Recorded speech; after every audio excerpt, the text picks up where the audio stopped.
Okay, let's start with next question number 26।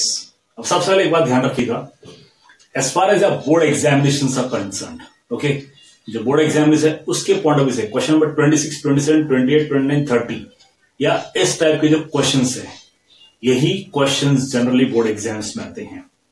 Board exam में बहुत ही rare case है कि आपसे ये कहा जाए check whether the function is continuous. No, इस तरह का क्वेश्चन जनरली नहीं आता है। क्वेश्चन कौन सा आता है? Function is continuous, find the unknown value. अब इस क्वेश्चन में क्या है? fx is equal to k cos x upon pi minus 2x if x is not equal to pi by 2 and the value is 3 if x is equal to pi by 2 is continuous at the point x equal to pi by 2। Clearly देख सकते हो x equal to pi by 2 function continuous है, ये दिया हुआ है।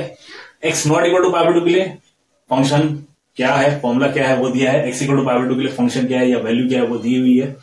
Okay, now continuity given and this is given. आपको unknown value k के लिए फाइंड करनी है, बस। इसी तरह के क्वेश्चन बोर्ड एग्जाम्स में आते हैं। कंटिन्यूटी के दो डेफिनेशंस देखे थे। एक डेफिनेशन में limit extends to a fx था और एक डेफिनेशन में लेफ्ट हैंड लिमिट और राइट हैंड लिमिट था। इसमें हम डेफिनेशन 1 के पॉइंट ऑफ व्यू से जाएंगे, क्योंकि left hand limit right hand limit तब आता है जब हमारे पास x less than a, x greater than a हो।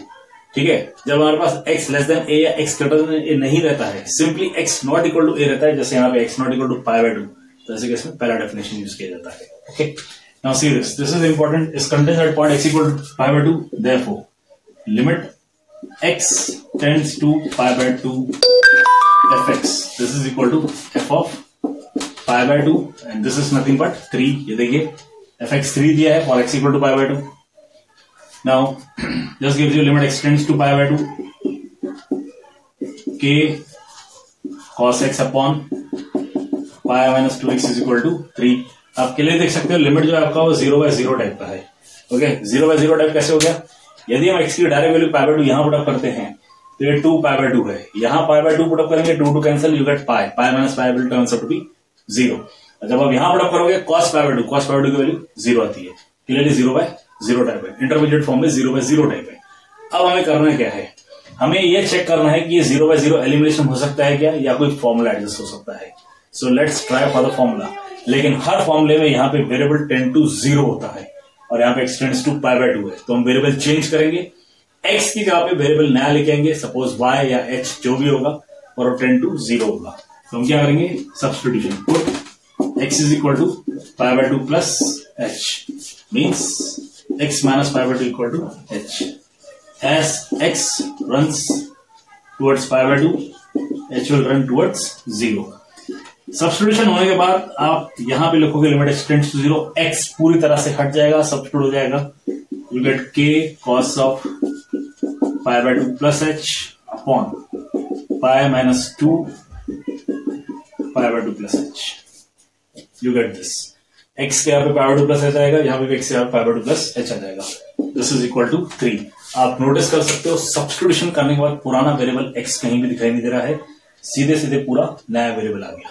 सब्स्टिट्यूशन का रूल यही है। क्रिकेट में जब कोई फील्डर चोट लग जाती है, कुछ हो जाता है और वो बाहर जाता है, तो उसके बाद दूसरा फील्डर फील्ड कर लेता है। सब्स्टिट्यूशन इसे ही कहते हैं। ठीक है, सब्स्टिट्यूट आ जाता है। अब ऐसा नहीं होता है कि जो फील्डर को चोट लगी है वो भी खड़ा है और एक नया सब्स्टिट्यूट भी आ जाए, 12 प्लेयर्स हो जाए फील्ड में। नहीं, ऐसा नहीं होता है। जिसको चोट लगी वो बाहर जाएगा, उसके बाद दूसरा आएगा। वैसे ये वेरिएबल x बाहर चले गया, नया वेरिएबल h आ गया। Now this gives you limit h tends to 0, you get k cos of pi by 2 plus h, clearly minus sine h upon pi minus here also pi minus 2h। cos of pi by 2 plus theta gives you minus sine theta.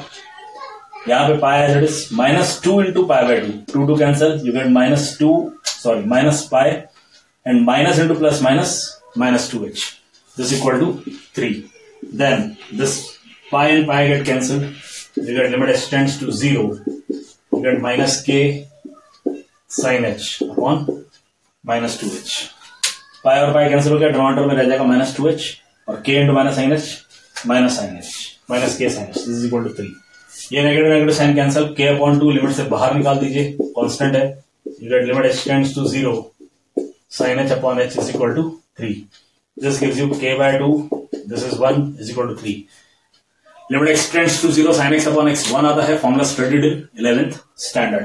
के उधर 2 उधर multiply कर दीजिए, you get k is equal to 6।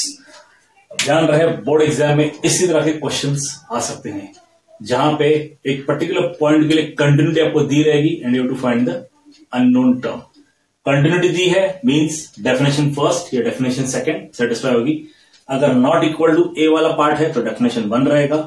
अगर not equal to की जगह पे less than ए और ग्रेटर देन ए वाले मतलब अलग अलग डोमेन दिए हुए हैं तो फिर डेफिनेशन 2 में जाएंगे हम लोग, ठीक है।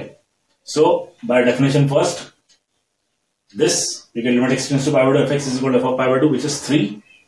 सिंप्लीफाई कीजिए, सॉल्व कीजिए, you will get the answer. Okay, please note it down, and one again, it's a most important problem.